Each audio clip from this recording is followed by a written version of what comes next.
करते हो इसलिए बहुत सारे श्रावक लेट आते हैं। तो शायद मैंने बहुत बार खुलासा किया है, फिर आज भी कहता हूं कि आप लेट आते हो इसलिए मैं लेट शुरू करता हूं। छोटे महाराज को इसलिए प्रवचन दे रहा हूं कि मेरा प्रवचन आपका दो शब्द भी छूट न जाए, इसलिए मैं लेट करता हूं। आप जो एग्जैक्ट 9 बजे आ जाओगे तो मैं खुद 9 बजे प्रवचन शुरू करने के लिए तैयार हूं। आप लेट करते इसलिए हम लेट आते हैं, वैसा मत बोलना। भाग्यशाली और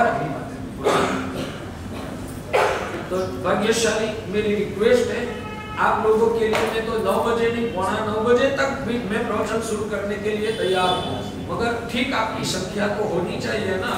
अभी आप सब भाग्यशाली शायद प्रमाण भी करते हो ऐसा लग रहा है। मन में था कि 9:15 बजे पहुंचना है तो जरूर 9 बजे तक तो पहुंच ही जाएंगे। तो आप कल से थोड़ा 15 दिन है, बाद में तो प्रदूषण आ जाएगा। प्रदूषण के बाद क्या होगा वो अभी तो पता नहीं है।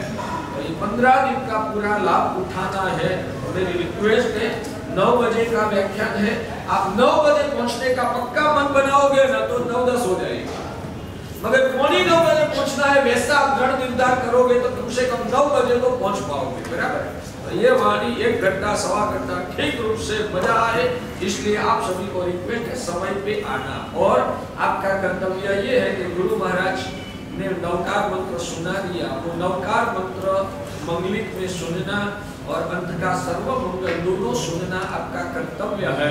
गुरु महाराज आपके लिए पाठ पे आते हैं और आप लेट आओगे तो वो गुरु की एक प्रकार की आसाधना है, वो आपको भूलना नहीं चाहिए। बराबर। तो ध्यान में अब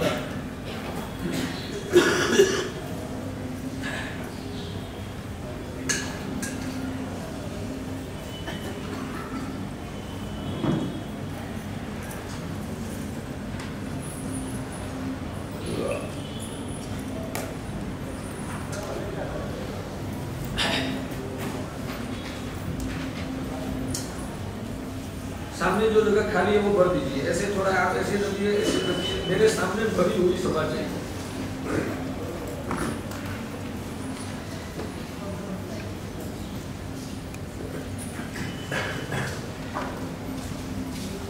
सम्यक दर्शन शुद्धं यो ज्ञानं विरतिं ये वचाप्नोति दुःख निमित्तम् अपीदं तेन शूलब्धं भवति जन्।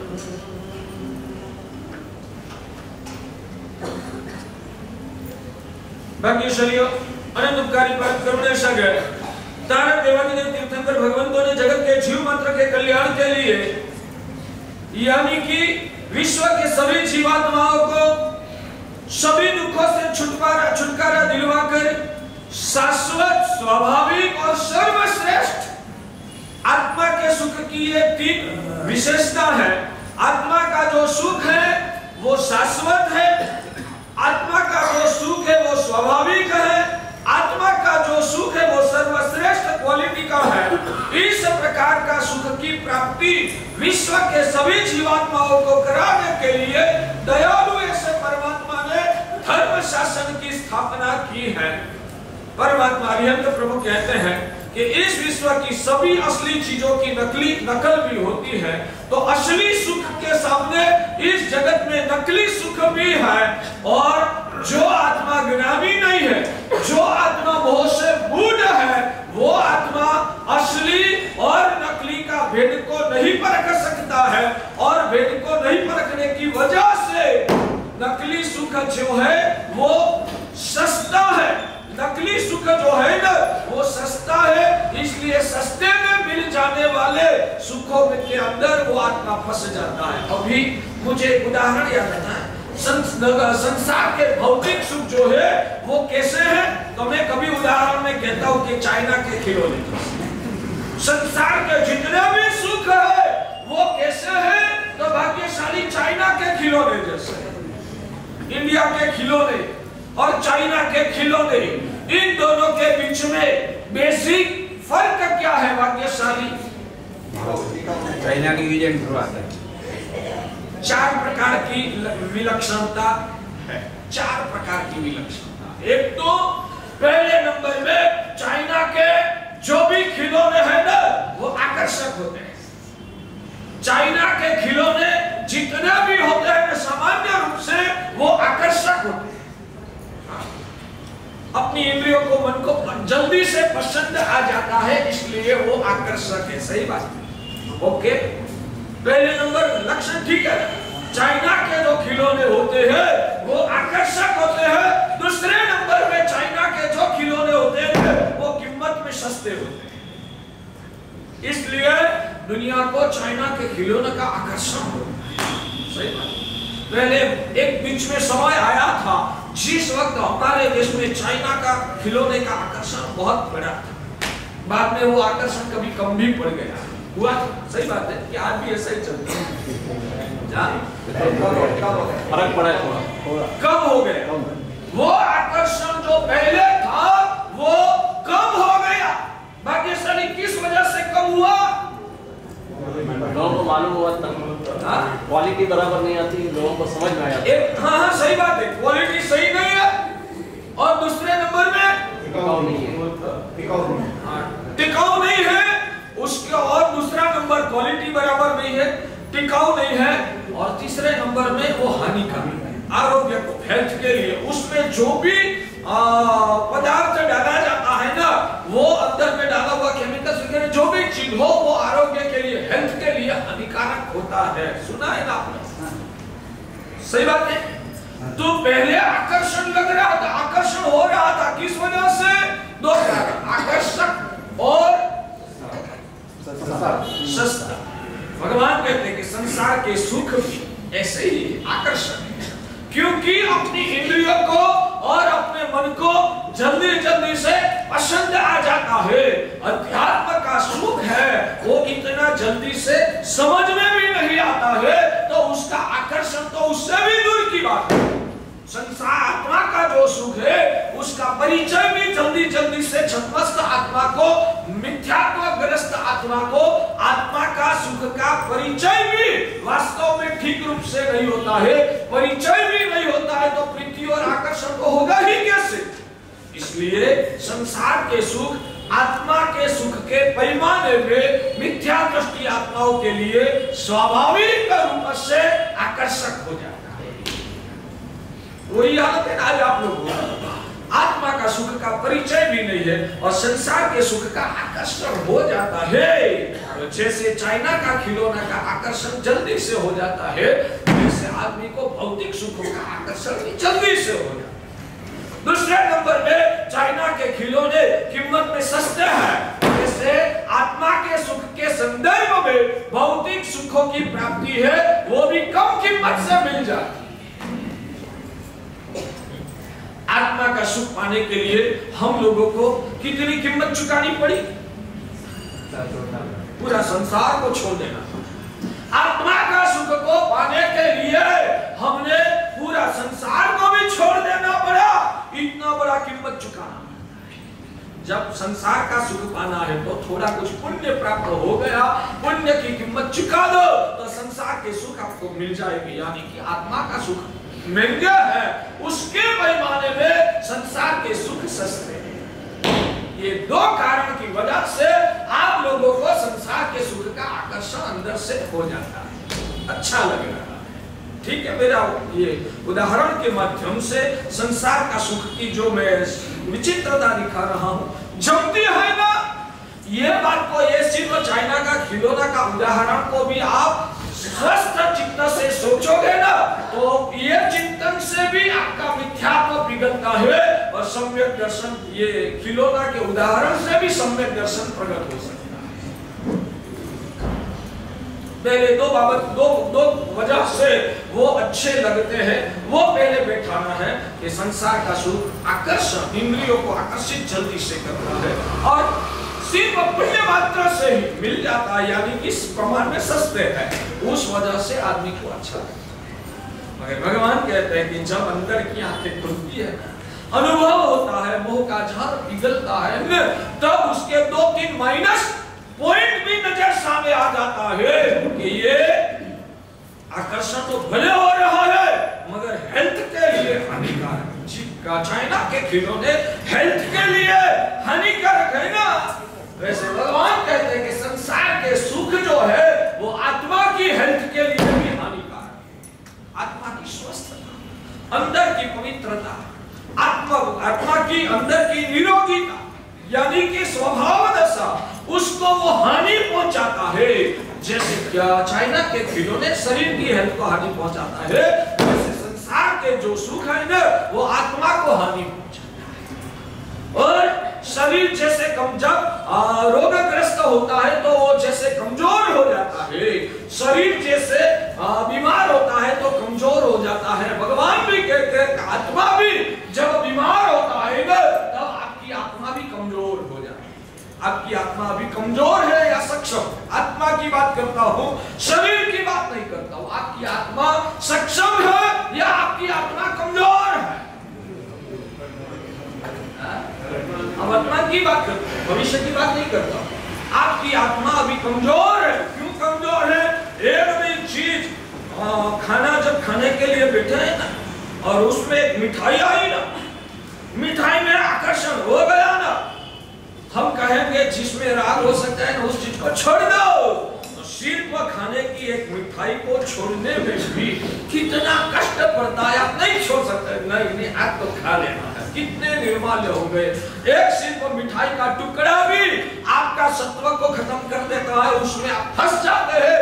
वहां तक अंदर की आत्मा निर्माल्य हो चुकी है। किसी ने थोड़ा ही आपका अपमान कर दिया ना तो अभी आप अंदर से बेचैन हो जाते हैं। किस वजह से? अंदर की आत्मा निर्माल्य हो चुकी है। आत्मा सक्षम है तो जिनको जो भी बोलना है बोलने दो, मुझे क्या फर्क पड़ता है। मैं मेरी आत्मगुणों से जीवन जीता हूँ, मैं मेरे लिए जीता हूँ। दूसरे लोग मुझे क्या बोलना है, मुझे क्या लेना देना। मैं तो शाश्वत शुद्ध स्वरूपी आत्मा हूँ, मुझे तो मेरे भाव में ही रहना है। दुनिया को जो करना है वो करने दो। वैसा सोच के कोई आपका कितना भी अपमान करे, आप मानसिक रूप से स्वस्थ रह सकते हो उस घटना में? नहीं हो सकते, क्योंकि अंदर से हम इतने कमजोर पड़ गए, दूसरे का दो शब्द भी हमारे दिमाग को हिला देता है। उतने तक हम निर्माल्य हो चुके हैं। ये निर्माल्यता का ही लक्षण है ना। निर्माल्य व्यक्ति जल्दी से हिल जाता है। तो आप लोगों की आत्मा अंदर से निर्माल्य हो चुकी है। किस वजह से निर्माल्य हुई है? ये भौतिक सुखों का आकर्षण से आपकी आत्मा निर्माल्य, यानी कि आत्मा की हेल्थ बिगड़ गई है ये भौतिक सुखों के सतरों की वजह से। तो जैसे चाइना के खिलौने शरीर के लिए हानिकारक है, वैसे इस जगत के भौतिक सुख जितने भी है वो आत्मा के लिए हानिकारक।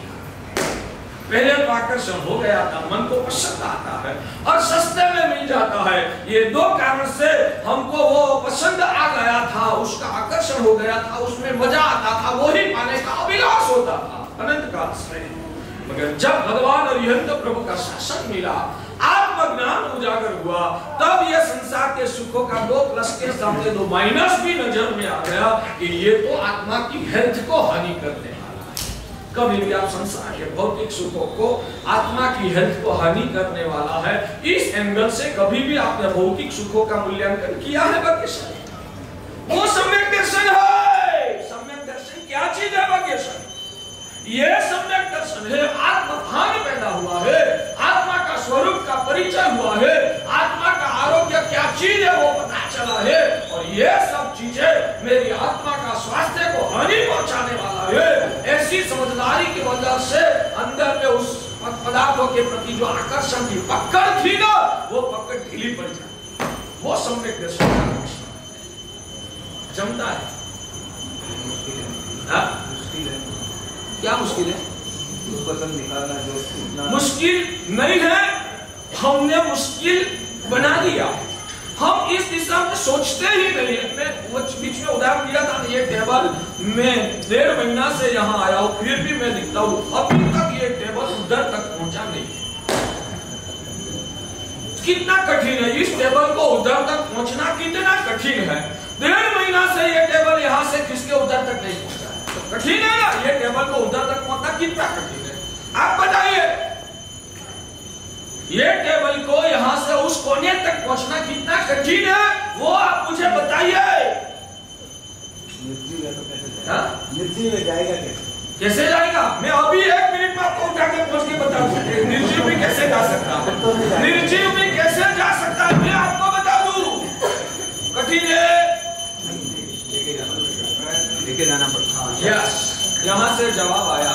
महाराज शायद इनको यहाँ से वहां तक पहुंचना कठिन नहीं है, मगर उसके लिए कुछ थोड़ा सा प्रयत्न करना पड़ता है। थोड़ा भी प्रयत्न करो तो ये केवल यहाँ से उधर तक पहुंच जाएगा। कठिन नहीं है, मगर हम पुरुषार्थ नहीं करेंगे तो 1.5 महीना नहीं 1.5 साल में भी उधर नहीं पहुंचेगा। यानी कि पुरुषार्थ करो तो इसको यहाँ से उधर पहुंचना आसान है, पुरुषार्थ न करो तो अशक्य है। वैसे ये समझदारी, ये भावना, ये आत्मा की स्थिति का सुधार कठिन बिल्कुल नहीं है, मुश्किल जरा भी नहीं है। आज तक 1, 2, 5, 15, 50, 100, 500 नहीं, अनंत आत्माओं ने ये जिसको आप कठिन बोलते हो ना, वो साधना करके सफलता अनंत आत्माओं ने पाया है। मैं भी उसका ही वारिस हूं, मैं क्यों नहीं पा सकता हूं? सबसे पहले अंदर में से नकारात्मकता को निकाल दूं, मेरी ताकत नहीं है। वो आपकी जो गलत सोच है ना, गलत सोच को पिघाल के बाहर विदाई दे दो। मैं भी आत्मा हूं, मैं भी सिद्ध भगवान जैसी अनंत शक्तिमान व्यक्ति हूं, तो मैं भी, मेरे भगवान ने ये सफलता पाया है, मैं उनका ही वारसा हूं, तो मैं भी कर सकता हूं। मेरे अंदर में ताकत पड़ी हुई है, सिर्फ मुझे पुरुषार्थ करके प्रभु का वचन का आलंबन को लेकर और संसार की असारता का चिंतन करके मोह का जहर मुझे पिघालना है, और मैं कर सकता हूं। पॉजिटिव मैं नहीं कर सकता, कभी आपने पुरुषार्थ नहीं किया, कभी सोचा नहीं है ना, इसलिए आपको कठिन लग रहा है।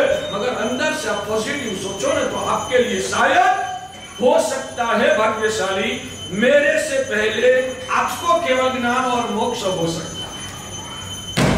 इस दृष्टि से हम सोचते हैं, जब भी प्रवचन करने के लिए बैठते हैं, सभी जीव मात्र को हृदय से प्रेम करते हो। अंदर से हम मानते हैं कि मैं शायद नरत्न, मेरा अभी मोक्ष शायद दूर होगा, अभी शायद मेरा लंबा भटकना बाकी होगा, और मेरा ये प्रवचन सुनने वाला कोई आत्मा मेरे से भी पहले केवल ज्ञान पाके मोक्ष में जा सकते हैं। उतनी ताकत आप लोगों में पड़ी है, सिर्फ पुरुषार्थ करना पड़ता है। आत्मा को इस तत्वों से भावित करना पड़ता है। संसार के जो सुखों का आकर्षण अंदर में गाढ़ बन गया है ना, उस पदार्थों की असारता का चिंतन करना है। हमारे वहां भगवान ने 12 भावना में सबसे पहली भावना बताई, अनित्य भावना। सब विनाशी है, सब विनाशी है, सब विनाशी है। ये छूट जाएगा, नहीं छूटेगा तो मैं छोड़ के चला जाऊंगा।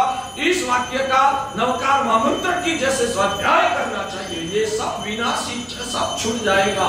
मेरे पापा भी छोड़ के गए, उनके पापा भी छोड़ के गए, उनके पापा भी छोड़ के गए, उनके पापा भी छोड़ के गए, उनके पापा भी छोड़ के, मेरी पूर्वली 1000 पीढ़ियां सब छोड़ के चली गई, तो मैं कब तक रहूंगा? मुझे भी ये सब छोड़ के जाना है, कुछ साथ नहीं आएगा। मैं अकेली आत्मा, और इस जन्म में जो पुण्य पाप किया है वो साथ में लेके मुझे आगे चलना पड़ेगा। ये भौतिक सामग्रियों से मेरे साथ कुछ नहीं आएगा। वो भावना करना पड़ता है, आत्मा को उस दिशा में अंदर मोड़ देना पड़ता है। आप ऐसी भावना से वासित बनो तो मोह का जहर पिघलेगा। मोह का जहर पिघलने के लिए मैं बहुत बार कहता हूँ, सिर्फ ज्ञान प्राप्त करने से मोह का जहर नहीं पिघलता है।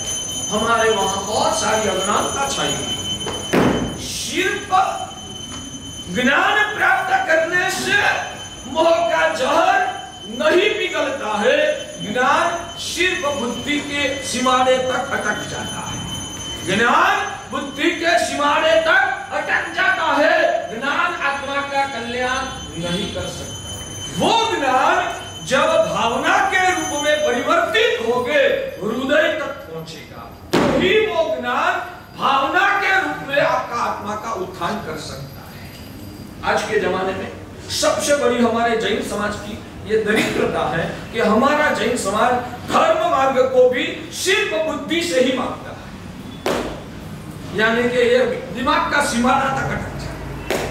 बुद्धि से धर्म का रहस्य कभी भी, हाँ, बुद्धि से धर्म का ज्ञान जरूर पाया जाता है, बुद्धि से धर्म का ज्ञान जरूर पाया जाता है, मगर धर्म का जो रहस्य है वो सिर्फ बुद्धि से यानी कि ज्ञान के माध्यम से नहीं पाया जाता। उस ज्ञान को जब आप भावना में परिवर्तित करते हो तो ही वो ज्ञान भावना का रूप धारण करके आपकी आत्मा को बचा सकता है। समझ में आता है? जमता है घुटो, हमें अब मोह का जहर को बिगाड़ना है और वो बिगाड़ने के लिए भगवान ने दिखाए हुए रास्ते पर सही ढंग से हमें चलना पड़ेगा। तो क्या बात चल रही थी? चाइना के खिलौने वो आकर्षक भी है, सस्ते भी हैं, इसलिए पसंद आ गया था। अंदर में समझ उजागर हुई है, ये तो हानिकारक है, मेरे आत्मा की हेल्थ को हानिकारक। सबसे बड़ी दयनीय दशा ये है कि आत्मा की हेल्थ, पहले आत्मा को ही नहीं समझा है, तो आत्मा की हेल्थ क्या चीज है वो भी पता नहीं है। हम इतने मूड, जैसे बेभान व्यक्ति होता है ना, कोमा में चला जाता है तो उनको खुद का अस्तित्व का भान नहीं होता है, वैसे आप लोगों को भी खुद का अस्तित्व का भान आज नहीं रहा। मैं यानी कौन? मैं यानी नर। भाई नररत्न तो ये देह से साथ जुड़ा हुआ मेरा वर्तमान कालीन पर्याय का नाम है, मेरा नाम नहीं है। नररत्न वो तो ये देह से जुड़ा हुआ मेरी आत्मा का जो वर्तमान कालीन पर्याय है, उस पर्याय का नाम नररत्न है। मैं थोड़ा नररत्न हूं, मैं तो अंदर रही हुई चैतन्य स्वरूप आत्मा हूं। ये नररत्न तो 40 साल से नररत्न और भी 10-20-30 साल तक नररत्न के रूप में रहेगा। बाद में ये नररत्न का रूप तो मिट जाएगा, मगर मेरा अस्तित्व तो बाद में भी रहने वाला है।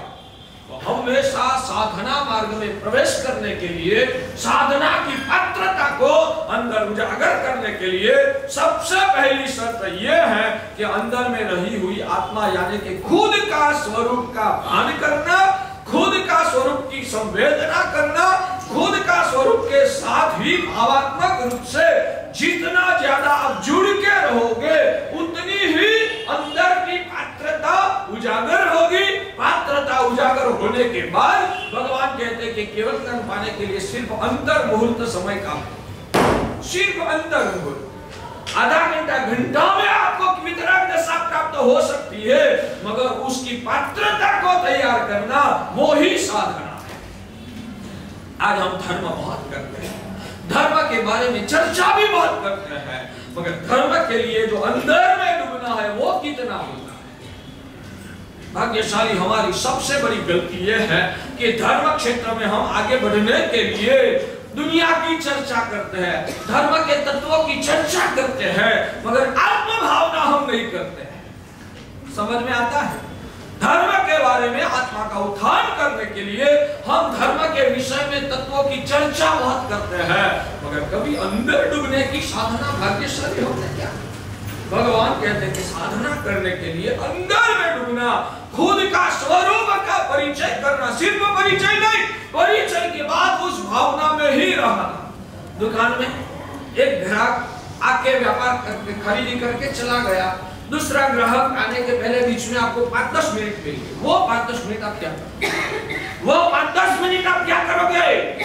5 मिनट बीच में मिले है, आंखें बंद करके शरीर में, शरीर से भी अंदर रहा हुआ चैतन्य रूप में खुद आत्मा, उसको महसूस करना है। ये शरीर तो तकला है, शरीर तो पौद्गलिक है, शरीर तो विनाशी है, शरीर तो मेरी आत्मा से भिन्न है, मेरी आत्मा तो अनंत काल से है। ये शरीर तो 50 साल से मेरे साथ जुड़ी हुई है और 25 साल के बाद ये शरीर तो छूट जाएगा। ये शरीर के साथ मेरा कोई कायमी और वास्तविक संबंध नहीं है। मैं अंदर का चैतन्य रूप निर्विकारी आत्मा हूं, बस मुझे मेरा आत्मा का स्वरूप को ही महसूस करना है। भाग्यशाली मैं वहां तक कहता हूं कि जब तक हमारा दिमाग सक्रिय है तब तक धर्म की प्राप्ति नहीं हो सकती। जब तक हमारा दिमाग सक्रिय है तब तक धर्म की स्पर्शना नहीं हो सकती है। धर्म की स्पर्शना करने के लिए दिमाग को पहले बंद करना आवश्यक। जैसे उदाहरण चाहिए, आप पेंडा खाते हो, पेंडा की मजा कब आती है? नहीं, जिप में तो रख दिया, मगर ये दिमाग में क्या केसर डाला है, कहाँ की शक्कर डाली है, ये किस गौवा का दूध में से बना हुआ होगा, या भैंस के दूध में से बना हुआ होगा, या बकरी के दूध में से बना हुआ होगा, वो सब चिंतन चलेगा तो पेंडा खाने की मजा आएगी या नहीं आएगी? वो जब दिमाग चल रहा है तब तक पेंडा खाने की मजा आएगी या नहीं? पेंडा खाने की मजा कब आती? जब भी आप पेंडा खाने की मजा लेते हो ना, मैं दावा करके कहता हूं कि उस वक्त आपका दिमाग बंद हो जाता है। बस सिर्फ पेंडा का रस को महसूस करना है, पेंडा का रस को महसूस करना है, और रस का अनुभूति तभी होती है ये शांत हो जाए। जब तक ये सक्रिय है, दिमाग बहुत चिंतन करता है, विचार में मग्न है, तब तक पेंडा खाओगी तो भी पेंडा की वास्तविक मजा नहीं आएगी। मेरे साथ सहमत हो या नहीं? मेरे साथ ऋषि सहमत हो या नहीं? प्रॉब्लम हो तो उस प्रॉब्लम का भी निवारण करूंगा, प्रश्न करके समाधान करो। मेरा दावा है कि जब दिमाग बंद हो जाता है तब ही अनुभूति की, एक बात समझना, अनुभूति वो हृदय का संवेदना का विषय, अनुभूति वो हृदय का संवेदना का विषय, और चिंतन वो दिमाग का विषय। धर्म साधना वो अनुभूति के स्तर पर की घटना है, वो चिंतन की घटना है ही नहीं। समझ में आता है? यानी कि दिमाग को बंद करके हृदय को खोल दो, दिमाग को बंद करके हृदय को खोल दो, तो ही धर्म की अनुभूति हो सकती। आज हमारा हृदय बंद है, सिर्फ दिमाग चल रहा है, और दिमाग चलता है, इसलिए ही धर्म का रसास्वाद का अनुभव नहीं होता। दिमाग बंद कर देंगे तो चिंतन भी बंद हो जाएगा। दिमाग बंद कर देंगे तो चिंतन भी बंद हो जाएगा। तो चिंतन कर, साधना का रस को अनुभव करने में चिंतन की आवश्यकता बिल्कुल नहीं है। साधना का अनुभव करने के लिए हृदय को संवेदनशील बनाना है। बाकी चिंतन तो अभावी भी कर सकता है, चिंतन अभाव्य का जीव भी कर सकता है, संवेदना अनुभव अभावी का जीव नहीं कर सकता। समझ में आता है? यानी कि आप लोग यहाँ ही अटक गए हैं, यहाँ ही आप लोग फंस गए हैं, और अज्ञान में आप गिर गए हैं। आपको लगता है कि धर्म करना है तो दिमाग चलाना पड़ेगा। भगवान कहते हैं कि दिमाग शायद सपोर्टर के रूप में प्रारंभिक दशा में उसका स्वरूप को समझने के लिए भले आवश्यक हो, मगर जब अनुभूति के स्तर पर जाना है तो इसको बंद भी करना पड़ेगा। दिल और दिमाग, दिल क्या है? दिल वो हृदय की चीज, मन, दिल और दिमाग। दिल वो हृदय है, दिल जो है वो हृदय है। मन कहो या दिमाग कहो, शायद दोनों एक ही चीज है। गुजराती में मन बोलते हैं तो शायद हिंदी में दिमाग बोलते हैं।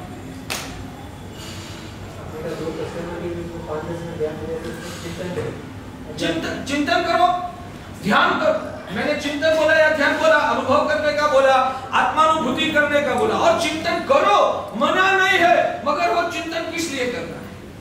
अंदर में उतरने के लिए करना है। हम अंदर में उतरने के लिए करने के बदले में हमारा चिंतन कौन सच्चा कौन गलत, वो तय करने में हमारा दिमाग चलता है। आज तक आप आपकी आत्मा को ढूंढो, अंदर में दिमाग जब भी चलता है तो तत्व को समझने के लिए दिमाग चलता है, या कौन सच्चा कौन गलत, ये ठीक ये गलत, दुनिया की चर्चा करने में आपका दिमाग चलता है। आप आत्मसाक्षी से अंदर निरीक्षण करिए। जिंदगी बहुत छोटी है, आयुष्य कब खत्म हो जाएगा पता नहीं, और हम हमारे दिमाग से धर्म का भी सहारा लेके धर्म चिंतन करके भी हम राग द्वेष में ही ज्यादा फंसते हैं।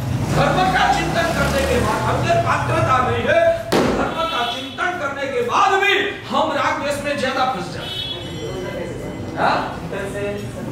मेरा ये तो पदार्थ है, मेरा नहीं है, मेरे दादा का, मेरे भगवान परमात्मा का। उन्होंने बताया है कि पहले तो आप आत्मार्थी बनो, पहले तो आत्मार्थी बनो, दूसरे नंबर में आप सरल बनो, तीसरे नंबर में गुणानुरागी बनो। ये गुण अंदर में पैदा होगा न, तो बाद में जो ज्ञान प्राप्त हुआ है वो आपके लिए तारक बनेगा। ये 3 शर्त आप लिख के रखो। आत्मार्थी बनो, सरल बनो,